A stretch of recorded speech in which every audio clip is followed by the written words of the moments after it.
Sometimes two letters can make a huge difference.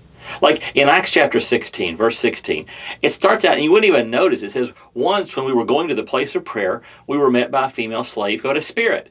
And you go, oh, okay, there. But here's the thing. Up until then, it had been in a third person. It had been saying when Paul went somewhere, he went there, or they went there. But in chapter 16, verse 16, there's this huge shift that is so subtle. It says, once when we were going there. All of a sudden, Luke, the one who wrote the book of Luke and the book of Acts, is in the story. He's not just telling a story somebody told him. He is telling the story that he lived. And that's important for us, by the way. Because sometimes when it comes to the stories of God's working, we're telling other people's stories. We're talking about Jesus, we're talking about Paul, we're talking about Bible characters, we're talking about famous pastors, we're talking about famous people of the past. But there is a part of God's story that for each of us is the we section. It's the section that we are in ourselves. And never forget that you are part of the story.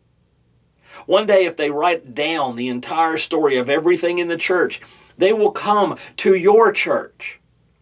They will come to your section. And if they ask you to write it, you get to write it we.